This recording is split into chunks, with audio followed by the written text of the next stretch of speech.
Welcome back to the public show. My name is Kavan, and in this episode, I got to interview Andrew, the founder of Better Sheets. So, out of so many things we talk about, the top three things are number one, how he got Better Sheets, which is a membership to learn Google Sheets, to 100K in 2 years. Number two, how AppSumo gave him the explosive growth. And number three, why he's building in public, showing all his work in progress and retrospective and lesson learned with everyone else. So let's go into it. Today I'm super excited because I have the Google Sheet wizard or the Better Sheets guide, Andrew, here with me. I'm super excited to talk to Andrew because, I've been following his journey on Twitter, and he's not those business guru who's like on and on about business advice, but he's fun. He's putting out some of his work, showing his work in public, and showing his work in many different angles, which I love. So welcome here, Andrew. Thank you for having me. I appreciate your invitation to come, and I really like chatting about the business side of business, which is what we're talking about. No, not the business side of business. The other side of business, I guess. Many sides of business. I don't like to go into business right away. I feel like it's more important if we learn about who you are. So this is our first chat, actually. So can you tell me who you are? And I know you're based in Bali. How did you get there? I swam. My arms are tired. No, I came by flight. I flew here, and boy, are my arms tired. No. How did I get to Bali? This is gonna sound weird. I used to work on cruise ships. I worked on cruise ships for like 5 years. I'm American. There's not very many Americans that work on cruise ships. Even when I was working on a ship, out of 1,400 crew, there were only about 26 Americans at any given time. Same with like Brits, and it was very strange because I didn't really feel out of place because everybody felt out of place. Okay. Like 70 different nationalities. No majorities. They sort of did that on purpose, I found out later, because of some issues in like decades ago. And it was a quite an interesting experience because I got to work remotely. This was like 2009 to like 2013 or so. Okay, so a while ago. And yeah, and it was my first foray into what now people call working remotely, but it didn't feel like it, right? I was traveling the world, but working on a ship. So I never really felt like I was working remotely, but it turned into good skill set later on. Then I moved to Los Angeles because I wanted to work in film and video, and I spent a couple years in Los Angeles and got it was very difficult. It was harder than anyone could imagine. I ended up getting a great full-time job. It was a startup, but it was a startup that made broadcast television. So in like 2014, they launched a brand new broadcast television station, 24 hours station, that all we showed was YouTube videos. It was this weird bridging of a gap between like old broadcast television and new YouTube, but like missing all the streaming services and stuff were just nascent at the time. Okay. And I worked there for 2 weeks as a PA. I wrote my first Google script there to talk about Google Sheets. And then they were like, you should do this more. Like the CEO pulled me outside after like 2 months, and he's like, okay, we're going to promote you. Just like do this more often than that, the PA stuff. I ended up, though, getting disillusioned. And this is sort of a sad story, but within the span of 10 days, I got a divorce, and I also saw 25% of the workforce get laid off of this company that I was working at. Wow. And so I was like, damn, this is not going well. Like, it was already a struggle to get here and be in LA for a few years. I ended up 6 months later taking 30 days. I did the math, and I said, I found out for the 1 month's rent in LA, if I just add $200, I could get a round trip ticket to the Philippines and an apartment for a month there. And I quit my job, but my boss, they didn't really let me quit. My boss sort of convinced me to stay on. He's like, what are you going to do there? I'm like, oh, I'm going to just work on my own side projects. I'll have my laptop. I'm going to work. He's like, why don't you just continue working for us? And I was like, Ooh. wait, what? He convinced me to work remotely for them. And I was like, What all year right, I'll was do that? that. Oh, this was 2016. 2016. Okay, so digital, like remote working, digital nomading has been around, but Mhm. not as popular. Okay. Yeah. So when did you start the rest of this, like Better Sheets Yeah, and Google it's a stuff? few leaps from here, but basically I spent a month, well, 2 months in the Philippines, wanted to go back, ended up in a group uh that went to Bali for a month and then went to Chiang Mai, Thailand for a month, the two digital nomad hotspots. And then over the next few years, I was working sort of part time for this company, and I was also working on my own projects. I had like a Instagram growth agency that I was running, and what happened was I just kept coming back to Bali. Like the first year, only a month. The next year, I spent 2 months here. The third year, so 2018, I spent about 4 months here. Then 2019, at the end of 2018, I finally quit that job, and then all of 2019 I spent traveling around Southeast Asia, but spent 8 months in Bali. And then the pandemic came in 2020, and I've been here since. Okay. Wow. Quite a journey. Like going And now I from have a baby cruise boy. to LA to Bali and Yeah. remote working and your own stuff as well. You have And a now I baby have a baby boy? boy, and you have a daughter as well. Yes, yes. How old is he? 1 year and 4 months. Okay, mine is 1 year and 6 months. Okay, we have a lot to talk about after this. But I want to go back to your journey for now. You said you started working on your own stuff after you paused that job remotely.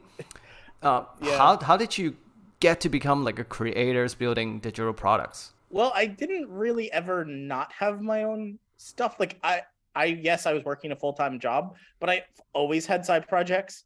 Like this, I can't tell if this is just like me or if it's like an LA thing, or I don't know where I picked it up.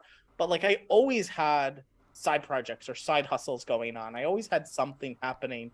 I was working on an Instagram growth agency that I was making myself, that I just got Twitter and Instagram, my own Twitter and my own Instagram to grow, and then I did it for other people.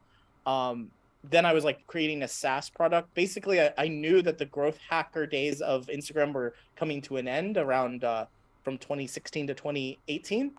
So I was trying to build a SaaS company, and I tried to learn programming over a few years. Didn't go so well. Um, and then when I left full-time work completely, I had already been almost a year into running a newsletter that was bringing in like $1,000 to $2,000 a month, uh, and it was about the influencer marketing about the influencer marketing industry, and I ran that for a while. Okay, so that really tells us the true story. Like behind the scene, we like successful creators have a lot going on, and usually it's a very slow start, leading up to what people see as like huge success. So that's great. Then thanks for the honesty. Yeah, Yeah. and it always seems like a huge success. Like I look back and I'm like, I don't think of it as a success. Like I ran a newsletter for 2.5 years and sold it for 5 figures, and sort of other people will look at that as like a huge win, and I'm like, no, actually I think of that as a huge failure, because I couldn't grow it. I knew it came to a point where I was like, I could continue doing this for another 3 years. I don't know, I don't have the skills or the energy or the focus to really move this into the next level. I'm sure uh, someone else could, and they can, and they did. I sold it to someone who had the exact right like marketing know-how. They ran a PPC company for years, and so they could do pay-per-click and put a bunch of capital into the newsletter. I sold it at like 7,500 subscribers, but built all the infrastructure and built all the stuff to start, and they got it up to 20K within a year and a half. So they did exactly what they said they would, and I did exactly what I could. It's funny you mentioned this. Like sometimes when someone's starting out look at you, that's a huge success. But if someone is like way further than you looking back, it's like, oh, that's nothing, right? It really depends on where you're standing, and there's so much context we have to consider. So from what I know, Better Sheets is like a membership site right now. So I wonder, like, did it start that way? Because I know there's a trend of creators kind of packaging up all the digital products and make it like a recurring membership. Well, one, because it's recurring, is nice. Second of all, it's maybe easier to sell because there's so much value in a pretty affordable price. But how did you get into that membership model? Specifically, it's mainly a lifetime membership model. So you pay once and never pay me again, which is actually very strange in the current world of software products or even courses, right? Like a lot of courses now are 15 to 20 or $30 a month, like Go Rails for developers. I think it's like 144 a year. Laracast, Egghead, they're doing very well, right? In that model, right? Doing subscription model. And all my friends are running SaaS companies, so they are also making that sweet MRR. The graph. Yeah.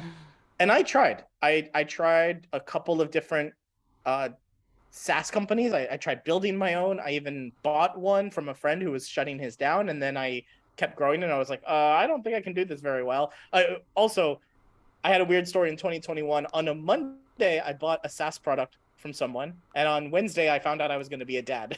So I was like, my life changed very quickly. And then 6 months later, I sold the SaaS company, but I kept the baby.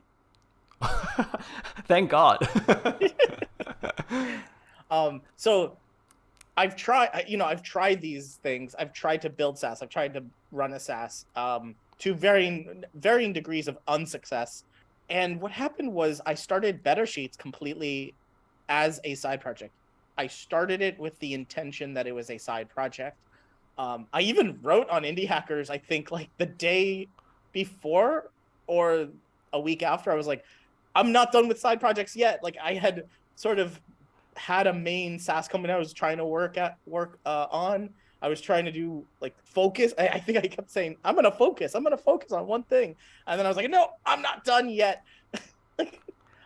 And so I launched Better Sheets. And now I launched it April 3rd, 2020. Okay, so around 2 years ago. But specifically for context, now years later, as people are watching this, that was literally the month or second month of the pandemic. And there was a lot of insecurity in the world. At that exact moment, people did not know about their jobs, about their health, about the supply system. There was just so much insecurity and unknowing. And I was reading an article. So two things happened. I was reading an article that talked about pricing in recessions. Because at that moment, we thought we were going to go into a huge recession. And the article basically said, like, when you're in a recession, a few things happen to paying customers. One, everything that they pay for must be a necessity. So they'll stop paying for unnecessary things. They'll do the math. So even if your product is $5 a month, which sounds low, everybody will do the math and say that's $60 a year. I can save $60, even though you're priced at $5 a month. They'll do the math in their head. So how do you get around this? And how do you ease the insecurity in the world is that you have secure pricing. That's what the article said. And so that's how I launched Better Sheet.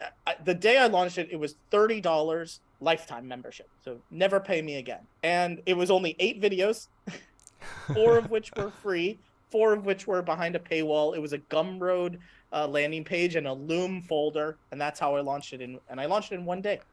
I love it. MVP. Yeah, pure MVP. And it was almost like that for 2 years. I did 6 months later build a site myself with HTML and Outseta. And I tried to like create a website myself. And I was just like, oh my God, I'm overwhelmed here. I did it. I mean, it worked. But I was so embarrassed by it that I didn't really launch it properly. I just told members, I was like, oh, by the way, you could have access to this if you want it. And people had to email me and I had to manually add them.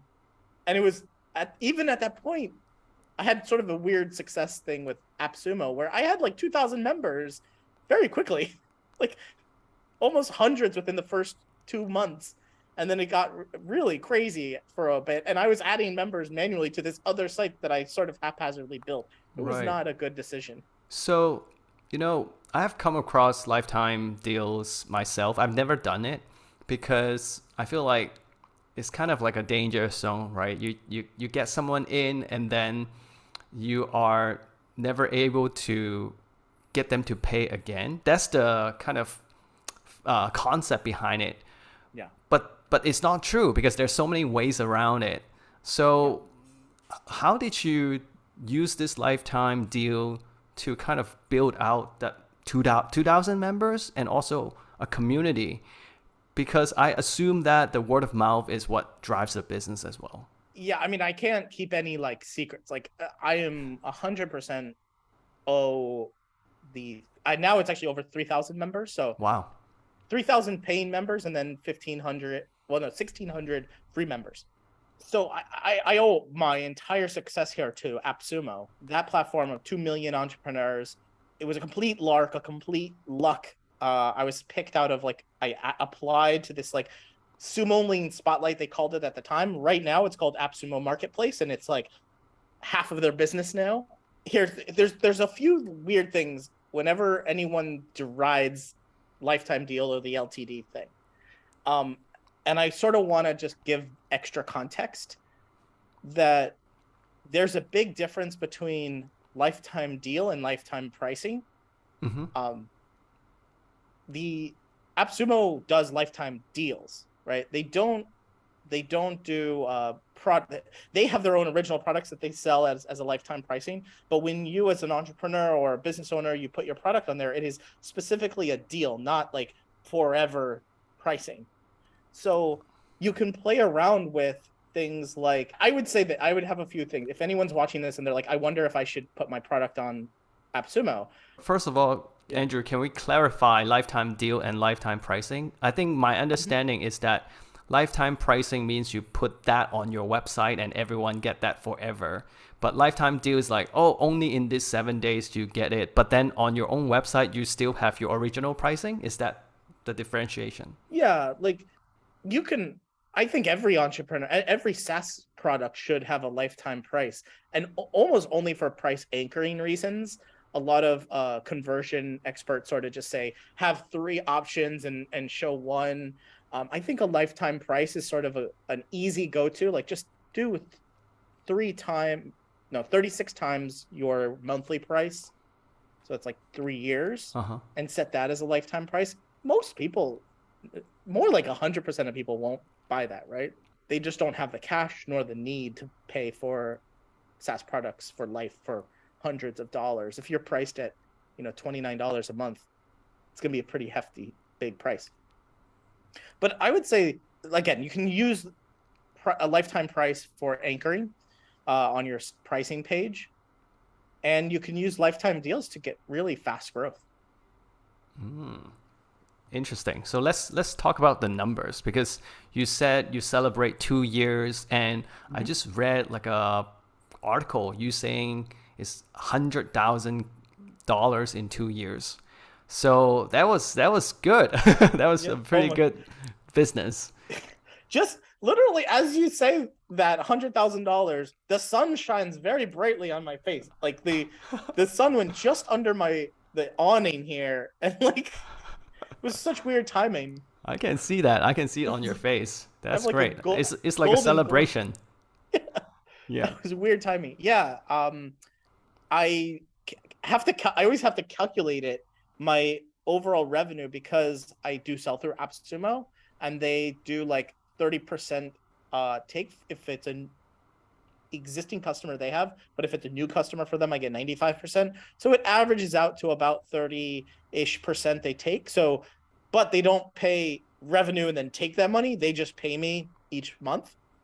So I have to do some calculations. And also I have Gumroad products. So I sell lifetime access to everything, one price, you get everything forever. Then I also sell templates individually. And I also sell mini courses individually for like a few dollars, $5, $10, $20, and products as well, like Only Sheets. And now I just launched Atomic Sheets this week. Each of those are like $20 or $30 each. So those are all sold on Gumroad. Then I do like some consulting and workshops, and I sell that on Stripe. So it takes a lot of time for me to add up all of the revenue streams and figure out the overall revenue that I get. But yeah, in 2 years, I got top line revenue of $100,000. That's really good. Congratulations. Thank I want to you. talk about like your decision behind pricing it around 20, $30, because I actually learned a lot myself as well. Like 600, 1,000 actually is not easy to get people to buy, but I come to the understanding like 20, 50, anything under 100 is easier to convince people. So is your strategy like keep it low, keep the deal really sweet, and then grow the early fans like fast? Because I'm all about that fan base. If you have a way to get 1,000 people in your fan base, it's easier to do future things. Is that how you think about it, or differently?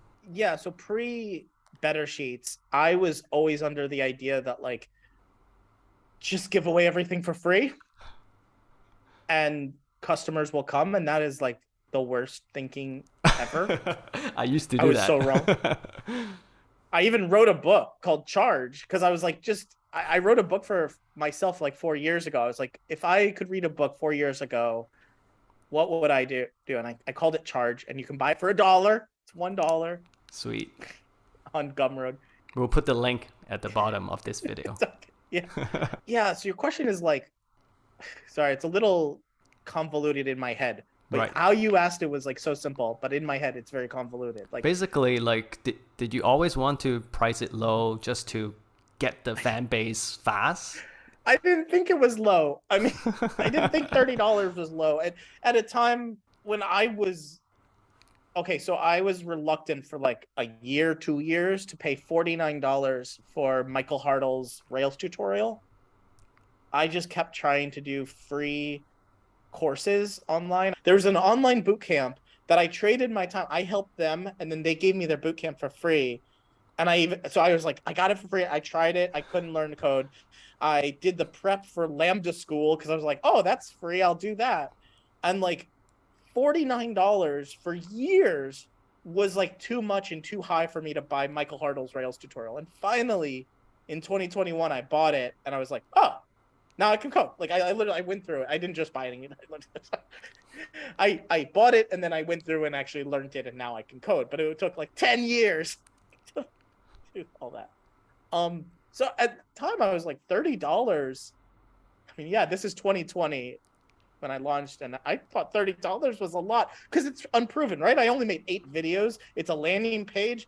You don't know what you're gonna get. I don't know what I'm gonna do. I knew that I could produce videos. I had been a video producer for many years, and I was using Loom, so it's very easy for me to record. In my head, and not online or anything, but in my head, I knew I could produce video and I could do Google Sheets. Those two things. So I knew I was going to get to like, I even said it online, I'm going to do another 100 videos. Like I had 8, and I just kept making like 4 or 5 almost a day. It was very fast because I was stuck inside for months. And so I even at one point let that out. I sort of said that I'm going to make 100 videos because people were asking like, what's going to happen? There's some videos here, but what else? I'm like, I will make 100 videos. I said publicly. I said, I'm going to do this. And I did. And I'm proud of that. I'm proud that I said I would do it, and I would do it. And I did it. So the other question I have is you keep bringing up AppSumo, and you say like your success is a big part about AppSumo. So in my audience, a lot of people are early stage creators. So I know AppSumo, but I never really explore it. Can you tell us a bit more? Like, is that a good strategy? What's the good and bad? Should someone new try it to put out like their first product? Yeah, so I think there's a few things that AppSumo gets right, and I think there's a few things that outside people get wrong about AppSumo, because all of the negation and negativity is from mostly software as a service companies who have set unit prices per month of users. So they actually have a cost of goods sold for even if it's pennies per server cost per person, it's still a monthly cost. There is still a recurring charge. So that's one of the reasons why there is a recurring price for a lot of software as a service. It used to be software had a single cost and you sold it and you made your profit, and that is done. And we're done. If you want updates, we'll sell you those updates. Now it's a software as a service. Right. Recurring. That's true. So in online business, there's like 100 other things other than software as a service. Like there's courses, you could just sell software at one time. There's coaching, consulting, agency work. There's so many other types of businesses. And I think AppSumo gets it right by offering a deal, specifically a deal to 2 million people who are willing to pay. Now, I think if you have a company in which the next 1,000 people who purchase your software, you have zero cost of goods sold. So you can do this in a lot of software as a service sometimes, where like, okay, I have a Heroku instance and it's going to cost me $20 for the first 1,000 users. Then for the next 10,000 users, it's going to cost me $200. So even if I have the 1,001 person, I have to upgrade to $200 a month. But the next 10,000 people, I'm good. Like I do that once and I'm good. So I have a zero cost of goods sold extra for the next 10,000 people. If that's true, I think AppSumo is a 100% no-brainer. I think it's a great way to get an extra 1,000 or 10,000, up 1,000 to 10,000 people. The good thing is that they pay. They are bringing their money.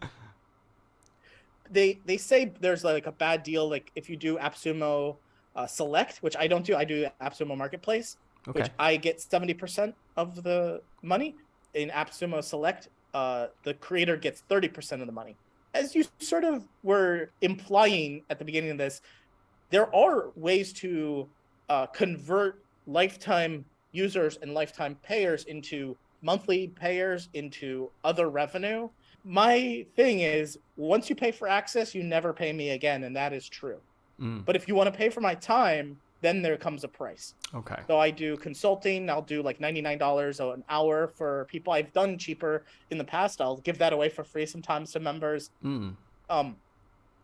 Sometimes I've run workshops as well where I'll personally help you build your sheet, do more things in your sheet. We did last year around Black Friday, help people create sheets that they could sell. In January, I helped people create sheets that they launched on Product Hunt. And so like those things are paid as well, in addition to lifetime access. This is such a good example because, I launched my book, Find Joy in Chaos, 2 months ago. And so far, my own strategy is like, I just sell it to my own audience. But as I keep learning, I realize, no, these are info product. Once I create it, it's just sit here and I should put it everywhere, like marketplaces, ebooks website, or even physical store. So you're basically saying this is a good strategy for people to discover you, and then it will funnel down to other things. This is probably great. Gonna write another book. Me? Yeah. I think so, but it takes me like 6 months to write it. I think I need a break before I write another book. But I enjoy it, yeah, because I like structuring information in a step-by-step way so that people can learn easily. Also create a workshop, right? Like take the book and just turn it into a workshop. Definitely. There's so many ways to play around with like knowledge. Basically, we're just selling knowledge. That's what Steph Smith sort of did on the down low, which I think was incredibly successful, where she sold her book online and then had a 1 week, essentially a workshop, where she went 1 day through each chapter. And so it was live, and it was only for the people who bought it then, like early adopters. Nobody else ever got that again.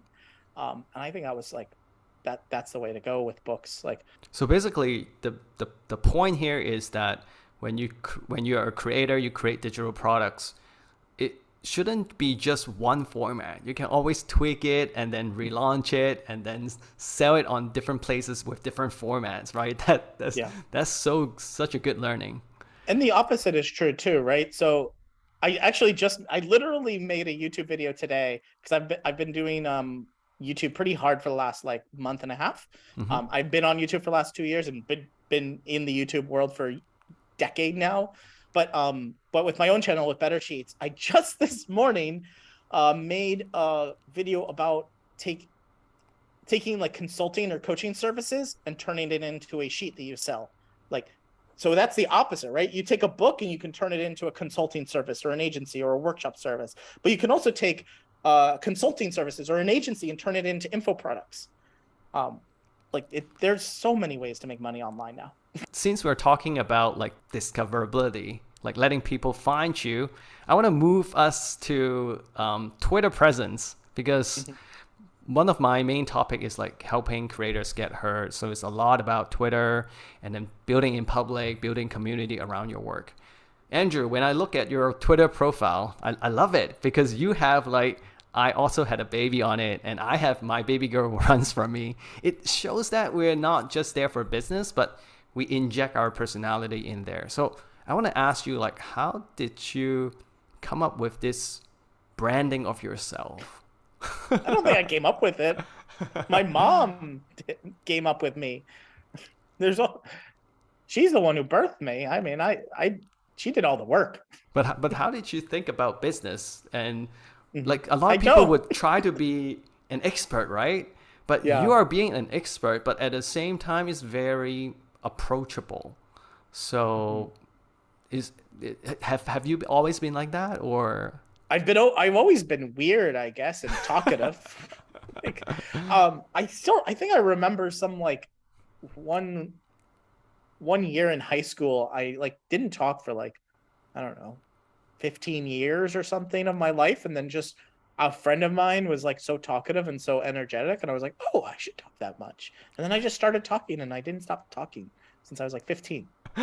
So it is from your childhood, like I all guess. the, yeah, I think so. Same for me. Like people say, I'm quite friendly, but I think I am quite vulnerable because, you know, as a kid, I always just tell people my mistakes. I think it is years of practice. But how do you see like Twitter presence with all your other marketing channels? How do they play with each other? Yeah, I'm very bipolar about my Twitter right now. Uh-huh. Mostly, so there's a bit of a deep history here. When I was in college, 2004 to 2008, just as Facebook is coming up, Twitter, I think, was almost there. All of my friends were comedians. I was studying theater. I wanted to do film and TV and direct and make films. And I was making like short films and things. And I didn't know anything, right? Nobody knew about Twitter at that time.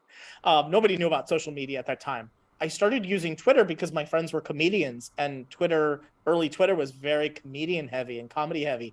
And I was just like writing jokes. I would literally write jokes on a piece of paper, and then or on text edit on my computer. And then when I got Wi-Fi once a week, I would go and post a bunch of tweets, which were just jokes. And then the next week every week I would just post all my jokes.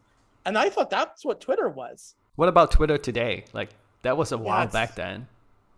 It's so weird. So obviously I had like, I don't know, 300 followers when I left ships and went to Los Angeles. And I thought, oh my God, I'm going to go and work in film and TV.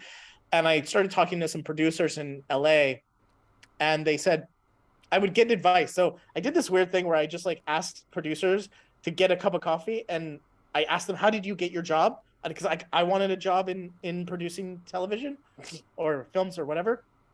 And so I would literally just ask them, can I buy you a cup of coffee and can you tell me your career? And they did. It was amazing. I got the best advice of all time from doing this. And one of those pieces of advice was from a producer who she had worked on. Have you ever seen this show, Deadliest Catch? No. It's out of like Alaska, and they like are fishermen, and they have like horrible like experiences fishing out in Alaskan waters. And Okay. she was like a line producer on the show, and I was just talking to her about how she got her career. And what she said is she actually got her career, could pitch her own shows because of YouTube and Twitter. This is like 2013, 2014. And Uh-huh. she's like, I have 16,000 followers on Twitter. I have 37,000 subscribers on YouTube. I can walk in the door with 50,000 people. And I was like, damn, I only have like, oh, I was working on my Twitter for 3 months. I got it from like 300 followers to 700 followers. I was like, I don't have 16,000 followers. She's like, well, a year ago I had 900. And I was like, how did you Oh. do that? She told me how she did it in like 3 steps. Literally, we were eating at a Cuban eatery in Culver City. I still remember this. She told me the 3 steps. I went home that night. I figured I researched them online, found some forums where people were talking about this, and in 3 months I gained 25,000 followers. Wait, what are the 3 steps? It was just targeted following. It was just follow people for follow. What essentially now Okay. it doesn't exist anymore. Yeah. And I got to Okay. 25,000 followers, and then it was all in the travel niche because I had been traveling for 5 years. I just started creating content around my experience of traveling, and I had also written some travel articles for magazines like Porthole magazine, Disney in Cruise Line magazine. So it's really great to like draw people in that way. And then of course you can have emails, you can have some entry products to get to know people and then build relationships with them. How do you think about Twitter in your entire business? Is it more for credibility, perception of people, slightly a personal branding, or are you using it as a top funnel to bring people in? Right. So as I started on this, as I said before, and I didn't even mention it. I said it and then I didn't qualify it at all. Uh-huh. But I'm very bipolar with Twitter. Uh-huh. Um, because I had that sort of success Right. that was very not flaky, but it was so quick. It was like I did this thing on Twitter, it worked, and then I sort of got a little ego about it, and I was like, oh, I can do more, and I didn't really want to. Now on my account, which is my account now is not the account that I had before, but I had my personal account, Kamphey, I had then. And so people sort of, because I had 100,000 followers, they found this other account that was just me. And so they started following. So over the years, this account that I have now has been growing, but not like for my businesses that I have. So when I started Better Sheets, I didn't have a Google Sheet audience. It was actually like 10,000 people that had followed me because I had a travel account 5 years ago.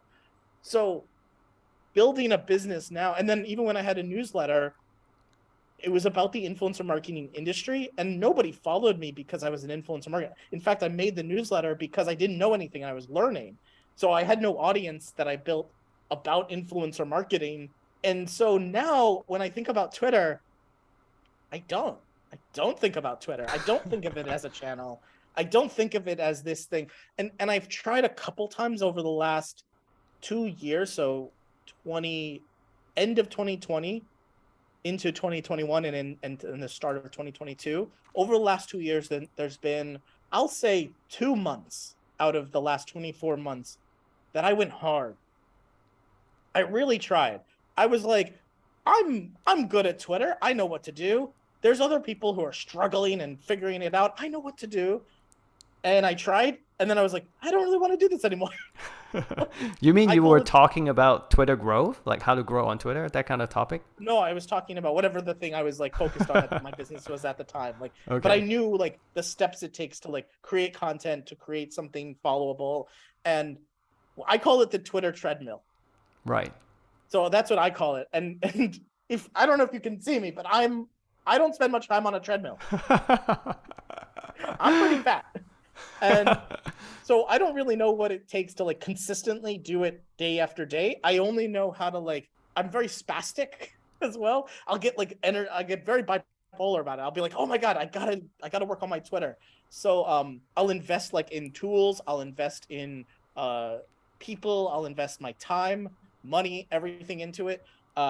In 2020, I got back on the Twitter treadmill, tried to run it up, and it was just like tweeting into an abyss. It was just like I had not done it for so long. It felt so poor, so bad. I was like, I'll just do it a little bit. Then in end of 2021, I was like, okay, I'm gonna go hard again. I'll do it. And then I got depressed again. And then I literally in May 2022, so only like 2 months ago, I was like, man, I think I'm really missing out on something. I do have a good audience. I want to turn this sort of turned off audience. I want to replace them with a better audience. Mm-hmm. I don't need to grow. I don't need to, I never thought of like going to like 20K, 30K followers. I just needed to, what I wanted to do is I wanted to get rid of the people who followed me for the last like 5 to 10 years. Uh-huh. Like piss them off so much that they were like, I gotta unfollow this guy. And like get new people that were actually interested in what I was doing. That was my idea. And it didn't really work. I just got depressed. I did 2,200 tweets in a month. And I was like, all right, I can do that again next month or not. And I chose not to. Wow, that's a lot of tweets, because I look at my average, that's 1,000 a month, but mostly replies, like 90% are replies. But I guess I hear what you're saying. Like if you go too hard on Twitter, you easily get depressed because the expectation was set so high. So now when I look at your account, you're kind of, I feel like you're in the flow. Like you just show your work, you share your YouTube videos, you share your retrospective, you share a screenshot. You're not trying too hard. You're not those like thread boys who, write 5 points and follow me if you want to know more. I feel like you find joy in the Twitter chaos. So let's talk about like showing those screenshots or showing those retrospective. Like, how did that influence your business? Because you're doing it right now, there must be a reason behind it, right? Even if it doesn't drive sales in or people in, maybe that's more like a brand building thing. I think maybe because it was so hard, even less than 10 years ago, it was so hard to know how someone did something. I mean, my dad was a machinist. He ran a machine shop and made molds for the plastics industry and went bankrupt and before I turned 20. So I never got to inherit, a business. I was in the machine shop when I was 12 and I saw the work he did, how hard he worked and the job he did. But also when I graduated college, there was no industry for me to go into. I graduated with a theater degree and my dad's business was bankrupt. The industry left. The industry was completely outside of the US by that time. Going into anything else, I had to learn it from scratch. And now online, everybody, needs to learn something from scratch. And it's so hard. It's so difficult. Other than like the free resources are okay. And they will teach you sort of tactics. Sometimes they'll teach you strategy, but they won't teach you the underlying process. And so you really need to find people who are open about that. Rand Fishkin in Lost and Founder, which is a book I just read. I literally just finished it like last 2 weeks ago. I have it on my shelf here. Lost and Founder, in that book, he built Moz, and he credits early people in Seattle industry talking about just the process of business. Like you can have a skill and you can be skillful and you can still suck at business. Like the thing you do isn't necessarily predicated upon like your success in business or not. Like you can be the best marketer in the world, but you can't run a business. Like business is different than the thing you do. And so I just find it so difficult to find it. And I seek out, right? I'm curious about how others work and what they work on and how they work on it. So I'm always seeking it out, right? I mentioned earlier, I literally asked producers out to coffee in LA. I was like, just tell me how you got your career. Just like, I want to know everything. I want to know, how do you build your business? How did you start? How did you do this?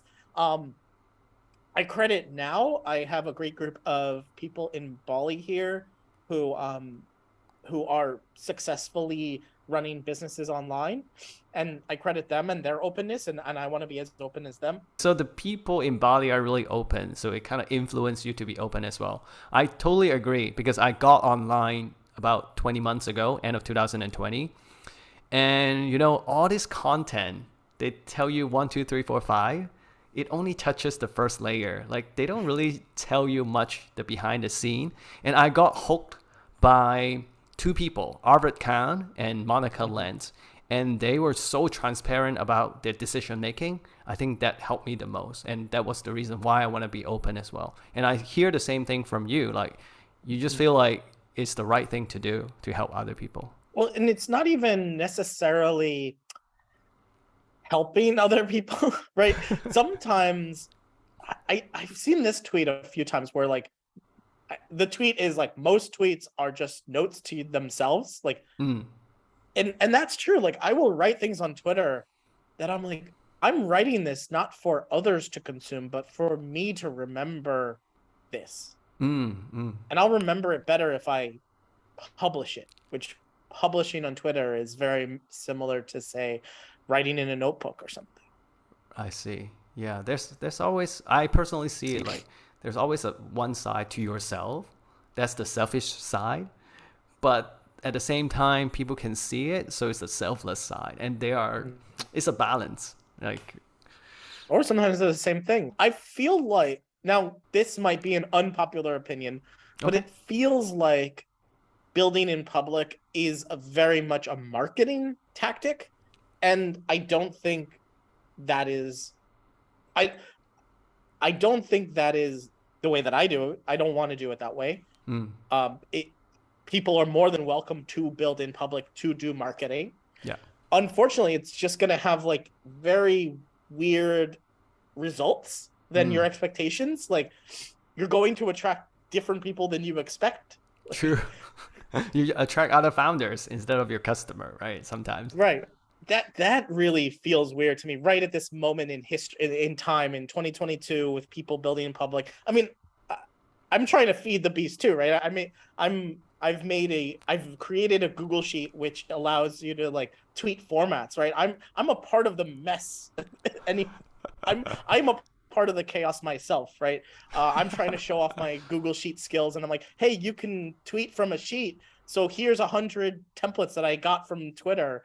And I even literally last week I was like, I wrote down an idea of 100 build in public tweets that I can just write the like format of and then sell that, and you just fill in like your milestone, and here's like 10 milestone tweets. I was like, oh, that sounds like a good idea. I haven't made it yet though. Should I?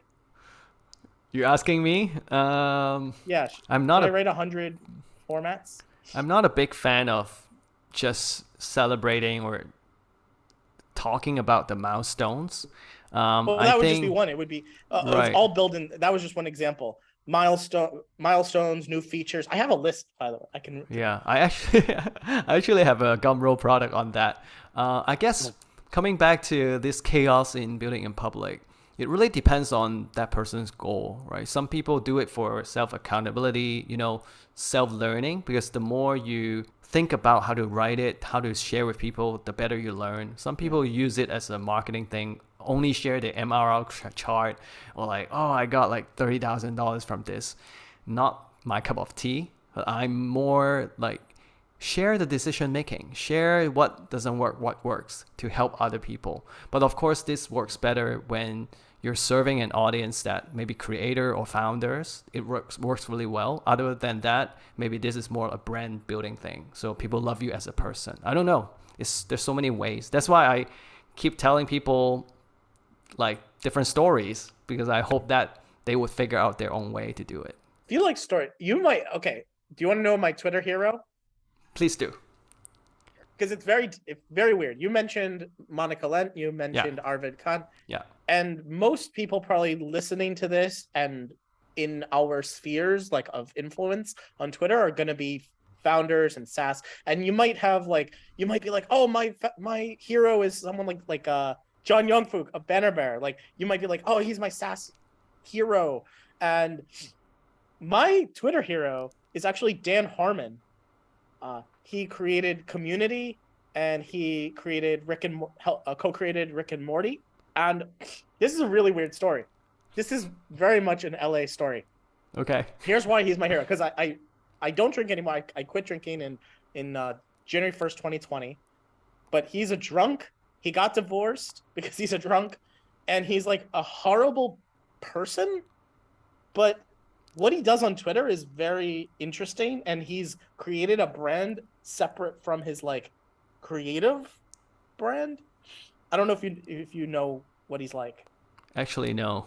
I'll go Okay. check him out later. Well, this is a weird story. So I ended up, it was my first or second year in LA, and my friends, this is a real true story. My friends were on an improv group with Dan Harmon's wife. And so I got invited to Thanksgiving dinner with Dan Harmon. And so I was at, it was Thanksgiving in America, which is a big holiday. And it's like a familial holiday. We're all there together.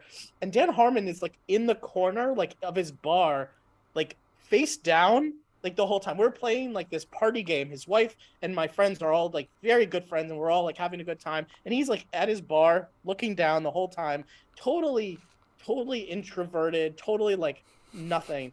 I go home and I'm like, God, that guy was so weird. Like, that was Dan Harmon? Like, really?